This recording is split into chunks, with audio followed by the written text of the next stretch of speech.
The easiest way to say it is just to say it. There are grown men out there who devote themselves to the rainbow, unicorn, sparkly, pastel fantasy world of the children's TV show My Little Pony. And more appallingly, it's not done ironically. They are proud of it. They call themselves Bronies, a terrifying hybrid of bros and ponies. The show's producers and the network honchos are delighted by this unexpected turn of events. We heard during the first season that guys were chatting about it online and it just snowballed so quickly, said showrunner Megan McCarthy. No one saw this coming. Hub Network President Margaret Loesch, noting that the show remains targeted at young girls and the parents, said the network's been reaching out to the Bronies with subtle hat tips in marketing and promotions. It's been a measured approach though.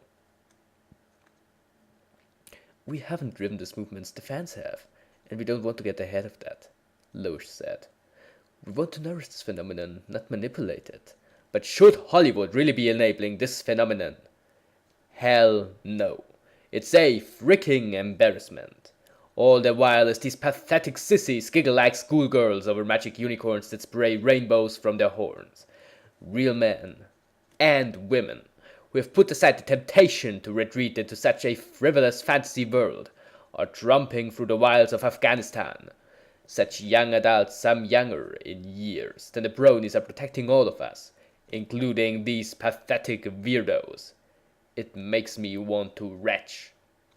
Yeah, some will say it's unfair to compare a bunch of harmless femboys who stopped maturing at age 7 with the heroic men and women facing death or dismemberment on our behalves every day.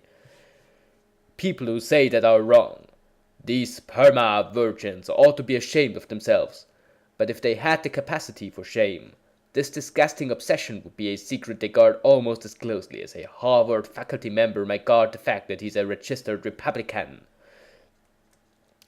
As sickening as it is, we can't just ban grown men from acting like idiots because we disapprove of their lifestyle choices. After all, we aren't progressives. It is still a free country. Coincidentally, due entirely to the efforts of men and women who put aside childish things to contribute to society instead of feeding at the throw and then sitting on their expensive backsides as they eagerly clap like seals at the antics of colorful cartoon steeds.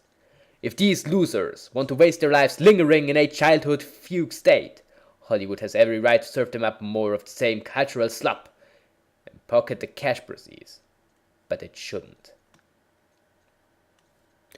Hollywood is famously non-judgmental about anything that happens to undercut the foundations of American society, gleefully mocking traditional morality, conservatism, now what the LA Times calls tired stereotypes of what a boy should or shouldn't like.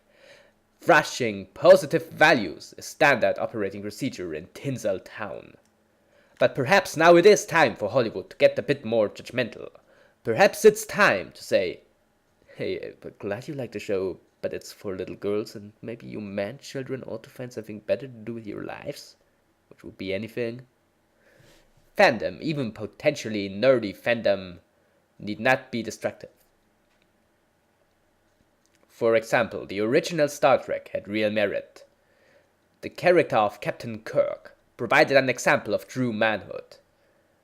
Note that the attributes commonly associated with manhood are not limited by mere gender, as heroes like Sergeant Lee Ann Hester proved, even within the concept of science fiction. Watching James T. Kirk teaches young males key life lessons. That violence is an important option for defeating evil, that individual dignity is worth fighting for, and that scoring with green alien chicks is awesome. In contrast, My Little Pony inspires them to add up brony names like Starfire Cuddle Cakes and glue fake unicorn horns to their foreheads, then go out in public, shiver!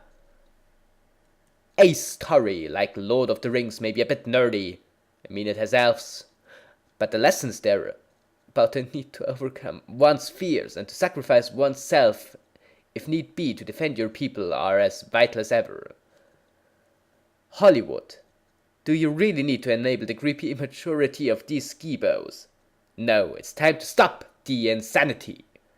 And as for the Bronies themselves, since they love the world of make-believe so much, Maybe it will be easier for them to take the advice of a fictional character, as Don Corleone advised. Maybe you ought to try and act like a man.